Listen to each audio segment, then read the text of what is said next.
mereka mengagumi sebuah hal dan kekaguman mereka itu mengendalikan diri mereka. Oleh sebab itu, ketika ada orang-orang yang katakanlah mengatakan bahwa seharusnya sepak bola dipisahkan dengan politik, well, sebenarnya cukup rumit untuk memisahkan keduanya gitu, karena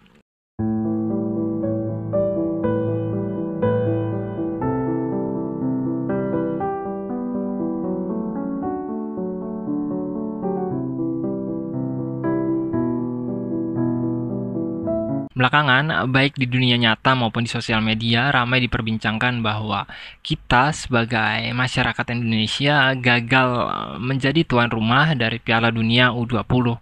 Well, kita nggak akan membahas terlalu jauh perihal pro dan kontranya, kita hanya akan berusaha mendalami mengapa situasinya menjadi sangat amat keruh gitu. Mengapa apa yang kita temui baik di dunia nyata atau di sosial media justru adalah perdebatan-perdebatan panjang yang katakanlah seolah nggak menemukan akhir gitu.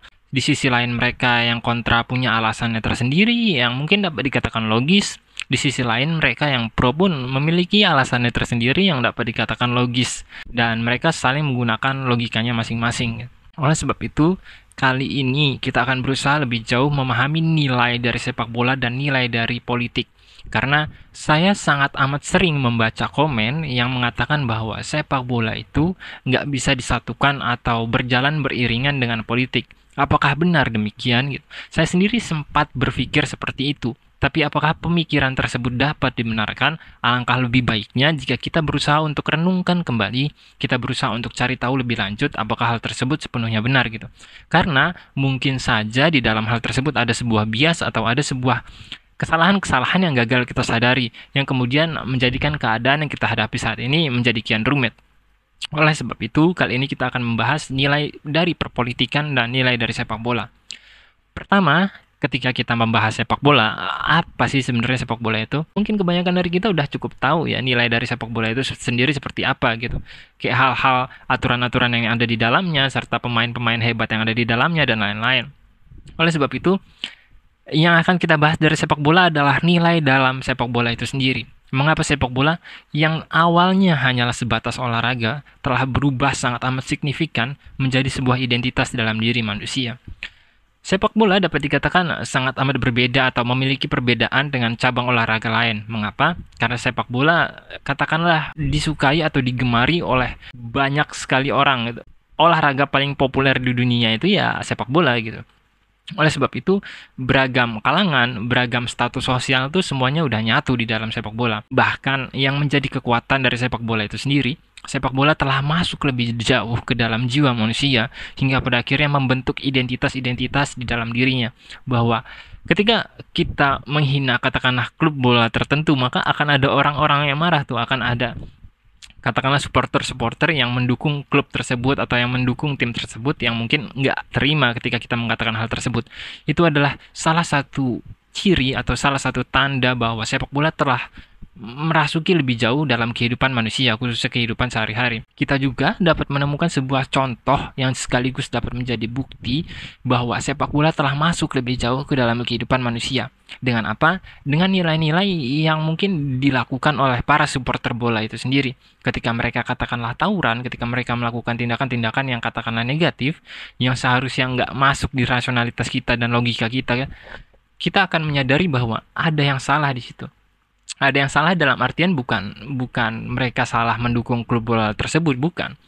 Yang salah adalah ketika mereka mengagumi sebuah hal dan kekaguman mereka itu mengendalikan diri mereka. Dan lahirlah tawuran-tawuran atau lahirlah nilai-nilai bentrokan yang kemudian bahkan melahirkan korban jiwa. Bukti-bukti atau fakta-fakta tersebut menjadi sebuah tanda bahwa sepak bola telah masuk ke kehidupan sehari-hari manusia. Sepak bola nggak bisa lagi dikatakan sebagai murni sebagai sepak bola gitu. Nggak bisa dikatakan sebagai pure sebagai sebuah olahraga atau cabang olahraga tertentu.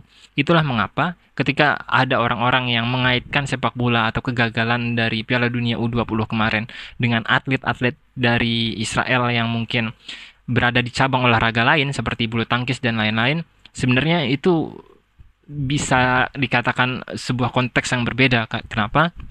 Karena mungkin fansnya jelas jauh berbeda gitu. Dengan kata lain, isi kepala orangnya jelas jauh berbeda. Saking banyaknya orang yang suka dengan sepak bola ini, pada akhirnya akan melahirkan banyak perpecahan atau banyak pro dan kontranya tersendiri. Dan apa poin dari saya membahas hal tersebut? Kita akan mengaitkan hal tersebut dengan politik. Politik sendiri secara garis besar adalah sebuah seni atau ilmu untuk mengelola kehidupan manusia.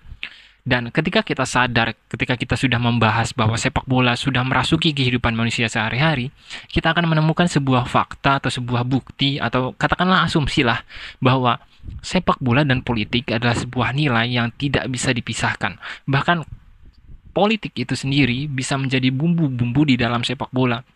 Itulah mengapa ketika tim nasional kita menang, ketika klub kesayangan kita menang, kita dapat menjadi bangga, kita dapat menjadi senang, kita dapat menjadi bahagia. Karena apa? Karena secara nggak langsung hal tersebut mengangkat diri kita sebagai manusia. Hal tersebut secara nggak langsung menaikkan derajat kita sebagai seseorang yang katakanlah diwakilkan dengan klub bola tersebut atau diwakilkan dengan tim bola tersebut. Oleh sebab itu, ketika ada orang-orang yang mengatakan bahwa seharusnya sepak bola dipisahkan dengan politik, well, sebenarnya cukup rumit untuk memisahkan keduanya gitu karena FIFA sendiri pun bermain politik dengan sangat amat lihai gitu. Persepak bolaan di dalam kubu FIFA itu sendiri sangat amat sering bermain politik yang kemudian terbukti dalam beberapa hasil atau beberapa kasus yang terbuka gitu. Oleh sebab itu, ketika kita membicarakan sepak bola, khususnya tim nasional dengan perpolitikan, jelas itu sesuatu yang nggak bisa dipisahkan. Jelas itu sesuatu yang sama-sama merasuki kehidupan kita sehari-hari. Mungkin orang-orang yang menganggap bahwa sepak bola seharusnya dipisahkan dengan politik adalah ketika nilai-nilai dari politik itu hanya dianggap sebagai nilai-nilai birokrasi dan lain-lain. Dan sepak bola hanya dianggap sebagai sebuah cabang olahraga tertentu layaknya bulu tangkis dan lain-lain. Padahal keduanya nih punya nilai-nilai yang katakanlah jarang kita sadari keberadaannya. Seperti sepak bola yang kita bahas sebelumnya yang telah masuk lebih jauh ke kehidupan kita sehari-hari hingga bahkan membentuk identitas kita sebagai manusia. Hingga kita mewakilkan keberadaan kita dalam klub bola tertentu atau dalam tim bola tertentu. Dan politik juga yang katakanlah sebagai seni atau pengetahuan untuk mengelola kehidupan manusia yang artinya mengelola kehidupan kita sendiri.